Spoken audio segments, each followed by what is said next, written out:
Today is a rather special video for me because I get to talk to someone I've wanted to talk to for a very, very long time. And this man is Alex Lidow. If you don't know who this guy is, which you should if you're involved in power electronics, he's one of the co-inventors of the HEXFET. Is that correct? That's right. But I got that one right because there are obviously MOSFETs are absolutely fantastic power devices, but it's only been successful because of the work that you have personally worked on.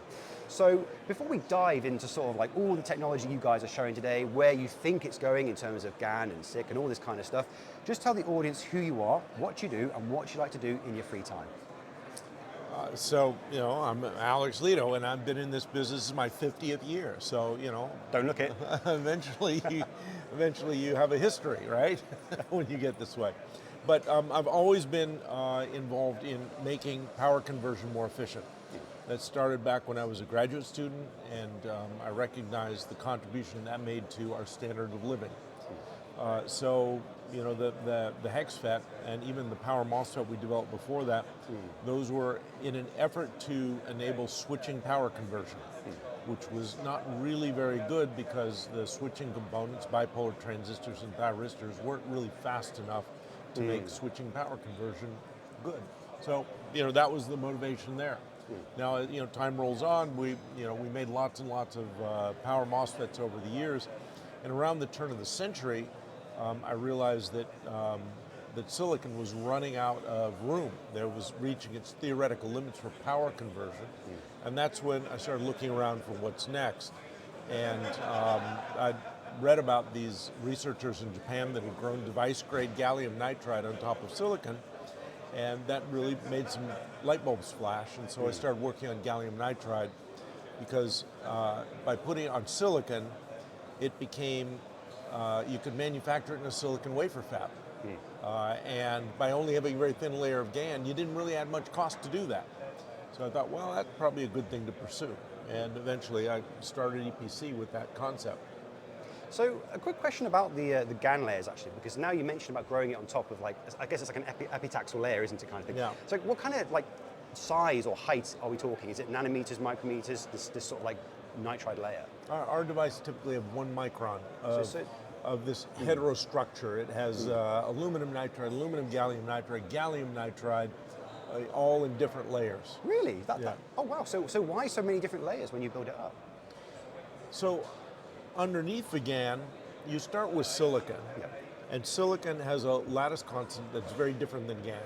So if you try to grow GaN on top of silicon, it just puddles up and doesn't do anything. And that's because the atoms aren't basically lining up in the crystal structure correctly, yeah. So good news, aluminum nitride lines up at about a ratio of 3:1. So every 3 silicons, they kind of match. Yeah. So you grow a very thin layer of aluminum nitride. Well, good news is you add a little gallium to that, and that works pretty well. And then you add a little bit more, and you add a little bit more, and a little bit, and you get rid of the aluminum.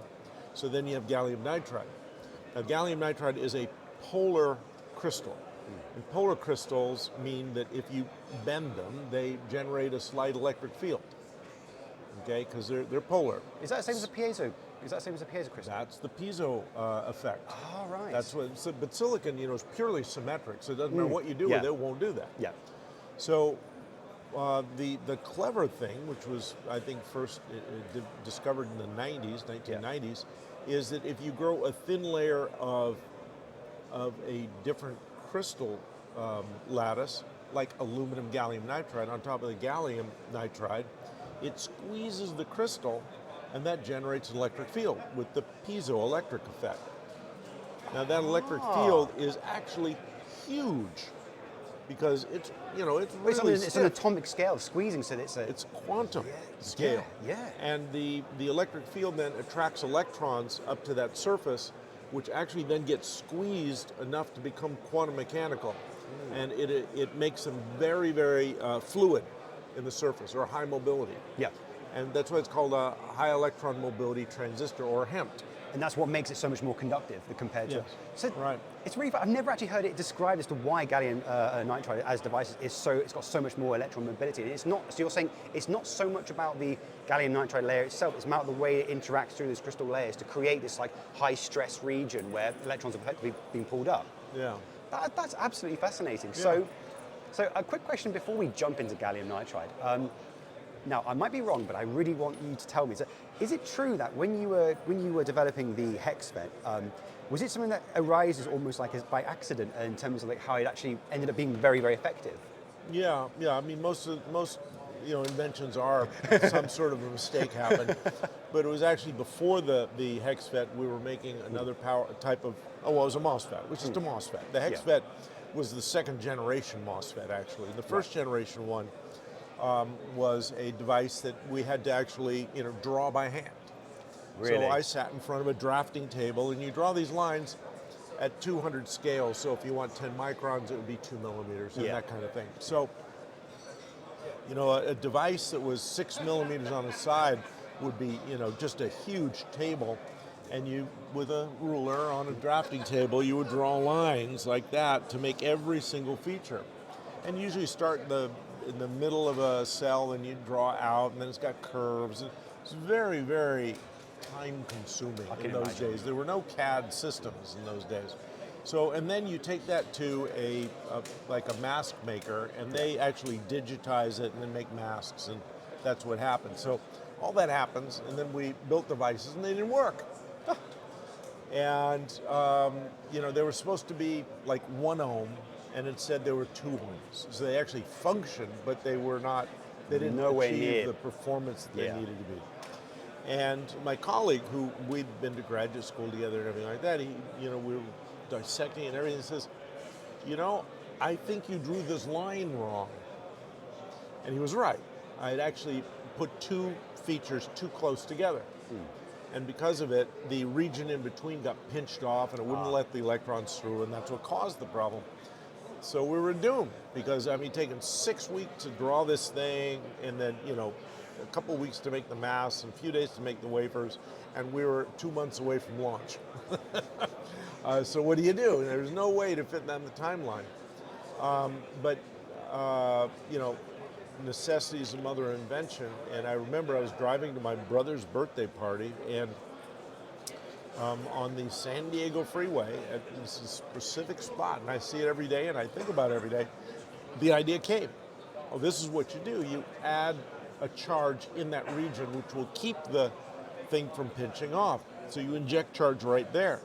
Well, apparently nobody had ever thought about that, and all of a sudden, without changing any of the mass, this device, instead of being 2 ohms, which was the mistake, 1 ohm that it was actually designed to be, was 0.7 ohms. Wow. So it was better than we ever thought. And, and that became the best transistor ever made, and then we made it even better by putting it in a cellular structure like a HEXFET. And I'm guessing with the HEXFET design, what it meant is that you kind of like parallelize the channels. Or was it kind of like was it like multiple devices as a hex, or is it kind of like the sheet itself and the gates were in a hex design? Well, think of a honeycomb. Yeah. Think of a honeycomb, and in the center of the honeycomb was a connection to the source. Yep. The honeycomb itself was the gate. Yep. And then the drain was underneath. Oh wow! Right. Yeah. So that's how that worked. Now the realization there was that since conduction went through the channel, that what you really want is you want as much channel per unit area as possible. And in those days, the conventional thought was, well, the way you do that is you take straight lines and you try to squeeze them together as much as possible. But if you make a cell out of it, you actually get more area or more linear feet of gate for the same amount of area. Does that relate to the fact that honeycomb shapes are like the most efficient, the most surface area, like? Yeah. Oh, what's the word? They're the most efficient structures, aren't they? Which is why honey forms them in the first place. And the reason for the hexagonal structure in the world of semiconductors, so we could have done squares. As a matter of fact, the competitor, Siemens, did squares because they couldn't do hexagons, and I'll explain why. We had just got a first generation CAD system. And so we wanted to do this cell structure. And so we thought about it, and if you look at a square, it has 90-degree angles. If you look at a hexagon, 120. Yeah. So it actually creates a lower electric field. And if you look at a honeycomb structure, it's kind of offset, like that. So actually the fields all meet perfectly in the center.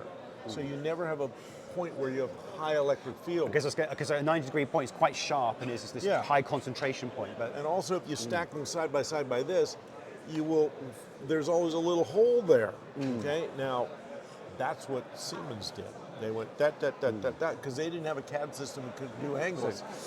You rushed in there with that CAD system and got it in there before everyone else. Yeah, and actually, another performance difference. Anyway, it was also a clever name, and they worked really well. So that was the story of the HEXFET, which lasted for many years. And they're still being made today. And that's kind of why I wanted to cover that first, because I really feel like that what the HEXFET has done for the power industry over the past 30, 40 odd years, it's just a true marvel of engineering, and I think it's one of those things that really needs to be mentioned before, because I think it's easy to get lost in GaN and SiC and all these new things coming up, but we must never forget, I think, what laid the foundations before these things were even around. Having said that, this is PCIM and it is 2026, so I think we have to move the conversation to what you're now working on with GaN, because you mentioned that back in the 90s, you saw what the Japanese were doing with GaN, and you realized that this is kind of actually, this is going to be the next generation of power.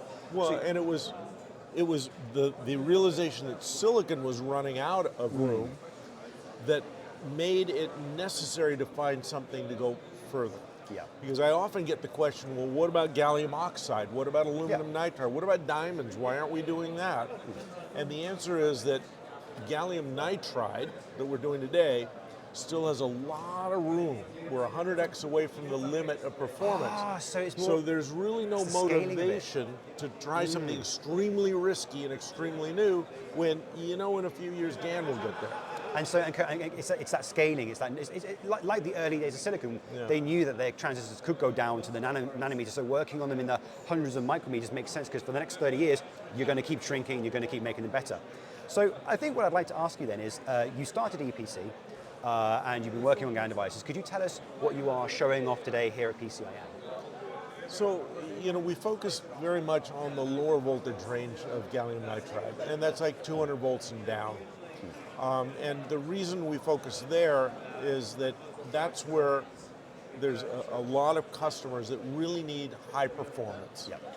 Now, almost everybody else went after 650 volt GaN. I get the question all the time, Yep. Why aren't you doing 600 volt GaN? And it's because in my days with the MOSFET, I recognized that 650 volt MOSFETs always were a commodity, because there's really very little respect for performance. So if you're starting a company, don't go for something that doesn't respect performance, because it'll only be about price, and if you don't have an advantage in cost, that won't get you anywhere. Yeah. So I went after the lower voltages because those customers in my former job were always asking for higher performance. So we focused on the lower voltages, and the first generation, it was very difficult to make the first generation. We had to invent everything. Well, it's the first one, isn't it? So you've got to try and... We had so many times that we ran wafers and nothing was working. And then one of my colleagues, who was one of the first employees, she actually sat down and she tested tens of thousands of devices. Oh, dear Lord. Every single one of them. And carefully tested and found one that worked. No way. Yeah. And it's amazing because... And then she dropped it. Well, even if she had, the fact that she found one that worked said that it was possible.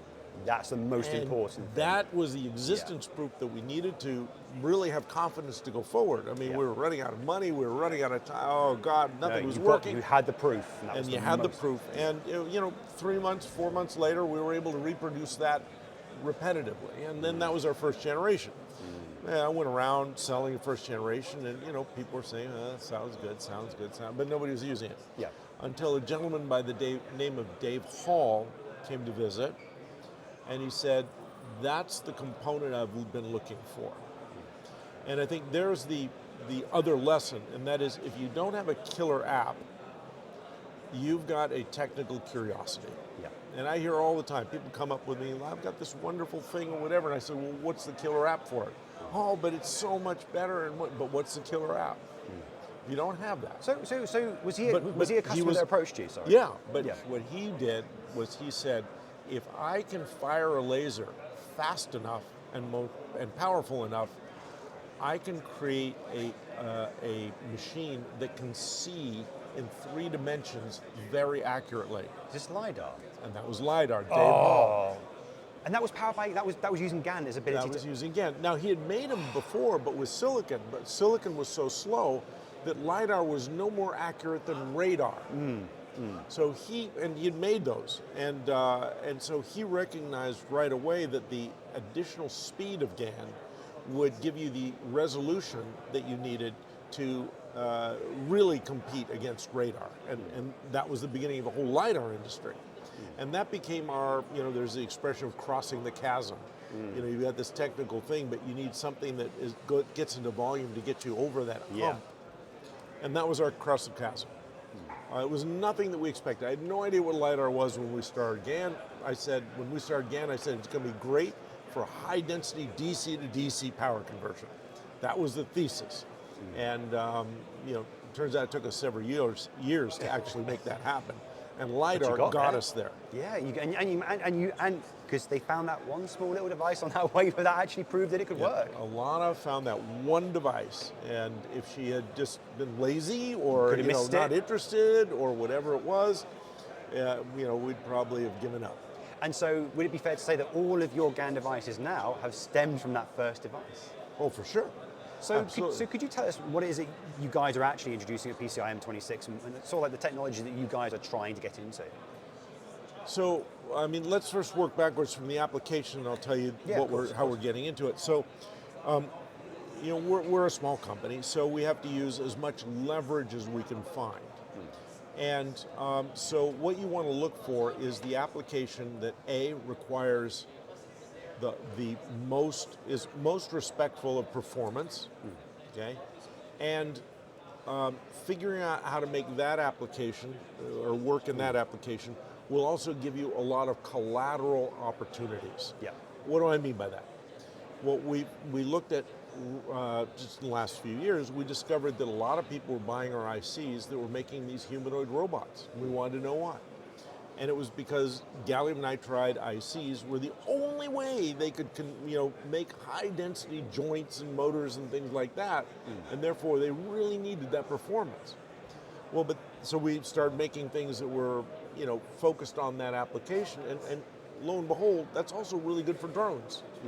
And lo and behold, it's also good for e-bikes, power tools, and that's everything. Just a natural progression from being able to do the robotic arms in the first place. Right, but the robots respect performance. Okay, so they were able to pay us enough money so that we could then use that money to get better and new generations, and then you go to the next level, and then the next level. And finally, if you have a cost advantage, you can go to the even wider biggest wide level. And we've seen drones recently just absolutely explode in terms of use. Mostly because of Ukraine, Yeah, but that's the nature of technology. And so over here, that's what we're showing. Here are a couple of drone motors, and they're run by a little board there, and in there are 3 ICs of ours, and that powers this. This is a powerful drone. This propeller. That's a big blade. That is not your Gardner variety. Oh, I've got a little quadcopter. No. No, this is the kind of thing that lifts packages. Yes. Okay, and this same motor drive there, if you go around to the other side, which we don't have to do, is powering the elbow joint. So that's what I mean by it's a cascade of opportunities. Because they might be operating at different speeds, but their needs are both high power, small size, high efficiency. High power density, but they also have other things like the lifting up is a lot of torque required to get something off the ground. And when you are doing something like an elbow joint or a shoulder, you also need a lot of torque. And in a very similar kind of way.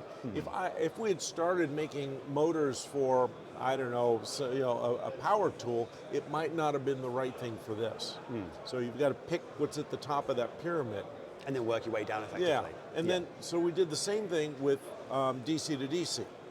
And we figured out that the top of that pyramid, this is back 8-9 years ago, top of that pyramid was high density computing. And that high density computing would standardize on a 48 volt distribution bus. So we started focusing on 48 volts. By the way, all these motors run on 48 volts, so the motors benefited by that as well. So there's a lot of resonance. So the technology can move laterally Right. across different application spaces. And then we started figuring out how to make devices that make the highest density 48 volt down DC to DC converters. And from there we figured out how to make the best 12 volts down and 6 volts down and higher densities. And now we're in a 7th generation. And the 7th generation is really the first generation that completely writes over all MOSFETs because it's so much better at every voltage now. Why do you think that? Where's that jump come from? Well, it comes from I'd say, incredible device physics. Gen 7 is an extraordinarily innovative generation, well beyond Gen 6. That was needed to be able to compete, particularly at the lower voltages like 40 volts and 25 and 15 volts. And that innovation, was just a couple of years ago, and we got that to market. And Gen 7, sorry, was a few years ago, sorry. no, Gen 7 has only been this year. Oh, it's only been this year, okay. But a few years ago, we intellectually figured out How a that was big gonna- innovation, which I won't tell you what it was, but it really was a leap that allowed us to do things at very low voltages extremely efficiently. And that was missing before, and nobody else has that in GaN, nobody. And now it's so much better than MOSFETs that we're seeing all the people in high density computing saying, well, if I need the ultimate performance, that's the way I got to get it. And is that increasing? I was just thinking in terms of the AI space, for example, and data centers. If you increase the voltage a couple of times, maybe about 2 or 4 times, from 12 to 48, you're decreasing the current by 4 times. You're reducing the thermal load. You're reducing the current losses, which is why. But now they're going the other way. Now they're going the other way. Well, because they say, well, 48, there are too many losses. So let's go to 800 volts. Oh, sorry, yeah. But you know what? Yeah. But we don't want to go to 48 because then you got to put too many stages. So let's go down to 6. Straight 800 800 down to 6. And What's the best way to do that? We'll use GaN. And it's a crazy jump that is. And 800 now you're to 6. jumping all the way down to 6, and then you got to get 6 down to 0.6. So that's very low voltage. Again, best way to do that now is GaN. It's always so we're seeing a proliferation of GaN in the data center.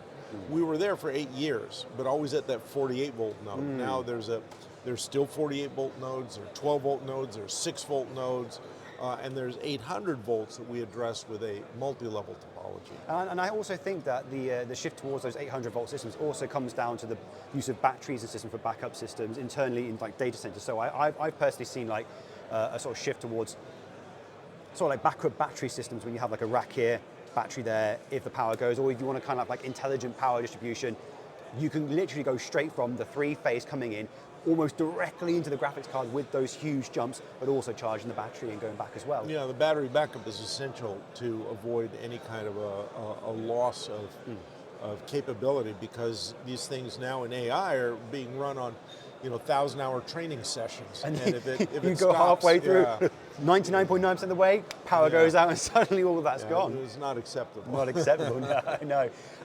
Now, a quick question about using GaN, because, and this is something that I've heard from multiple sort of businesses and engineers at PCIM, and I was quite surprised by this. But they've told me that over the past 2 years, there's been a little bit of a sort of a dip in terms of engineers using SiC and GaN. And I think their general explanation is that engineers are kind of in this weird phase where they want to use it, but they're sort of struggling to get the technology to work correctly. Is that something you yourself have seen? No. I mean, it's just because they didn't have low voltage GaN. The dip was at 650 volts because it became a commodity. And that's the problem. So you're focusing on the low voltage because that's where engineers need it the most. That's where AI was growing. That's where robots were growing. And no, there was no dip. And also, we didn't mention it, but GaN is also a superior component fundamentally for space electronics. So we have a big booming business in space electronics. Is it less vulnerable to things like radiation? Yeah. All right, I wasn't aware. So there's 2 reasons for it. One is that if you look at gamma radiation, that's high energy electrons. And in a MOS device, metal oxide semiconductor device, they have an oxide. Oxide will trap those electrons, and what it does is it degrades the performance of the device by lowering the threshold until it goes below 0. So that's called total incident dose, and it's the biggest sensitivity in a MOS device. Yeah. The second thing that happens is you get massive particles first start protons and neutrons. They have mass. Electrons virtually no mass. And they come barreling into your crystal. They can crack your crystal. So how do you know how easy it is to crack your crystal? Well, you look at the strength of the chemical bond. Does this go back to when you talk about the crystal structures and about the way that the piezo structures kind of like... No, it's a little different. It's the GaN and the nitrogen are more tightly bound than silicon. And that's why it's called wide band gap, is because the strength of this is really the energy it takes to pull an electron off. Now, if you have a stronger crystal and a bowling ball comes in, you need a lot more energy to break that. It doesn't crack as well. So when you get to the massive particles, protons, neutrons, and heavy ions, high helium atoms, for example. Or gold. It goes really? gold? Oh, yeah, gold. Oh, sure. Well, so I suppose a supernova would chuck some of that out, wouldn't it? Yeah, and so 99% if you look at all that, it's a whole lot better to have a strong crystal than a weak crystal. So GaN, basically by all of the measurements, is pretty much immune to radiation, and you don't have to compromise performance. I was an engineer that designed the first radiation-hard MOSFETs back in 1983. Yeah, fun fact. And we had to degrade the performance of the MOSFET to make it insensitive to, or make it less sensitive to radiation. You have to shield it and make sure that Right, so the radiation-hard MOSFETs that are out there today are not as good as the commercial MOSFETs. But the radiation-hard GaN are just as good as the commercial. And that's going to not give you sort of like a 2 times performance. That could be a full 816 performance boost. Or 50 to 100. Oh, well, 50 to 100. And you don't need shielding. So you don't need to shield the heavy, you don't need gold layers, heavy lead layers or anything like that, which is really, honestly, quite impressive. Well, that's why it's so compelling that all the new satellites are using GaN. So we've gone from 0 to 35% market share in the satellite electronics in just 4 years. But then that's also going to be quite useful for probes going towards the corona of the sun, for example, where you've got tons of particles being chucked out, per second. So I'm guessing, like, does that mean, do you reckon then that GaN could then help us get closer to bodies like Jupiter and the sun where those magnetic fields are hugely strong? The space exploration is using GaN now because those tend to be long. They're long in duration, and they're exposed to much worse radiation, particularly when they get close to planets. So, but there aren't many of those. No. What you want to be in is in the communication satellites and constellations, and that's where the big business is. And that's because we need to keep that infrastructure as reliable as possible. We can't have a solar flare knocking them out effectively. Yeah, exactly. And those are becoming more and more ubiquitous. So it's becoming a very good and big business for us. So I think as we're getting to the end of this conversation, and as we see GaN going into the future, where do you see it sort of going, application space, technology-wise? What do you think is going to be like the next sort of 10, 20 years for GaN? So, first of all, when the technology is not yet mature, the game is, the person who matures the technology first gets the premier, the pick of the litter, the best applications that generate the most profit. That's us today. We're a couple of generations ahead. If we can stay a couple of generations ahead, hopefully we can grow the market to the size where you can get enough volume to generate a full factory. And then you can start getting a cost advantage. And as you go down that pyramid, it is more and more cost sensitive. And if your competitors are going down that pyramid slower than you are, and they aren't generating profits like you are, then you can, in the end, get high market share and low cost. But you've got to get that manufacturing machine going.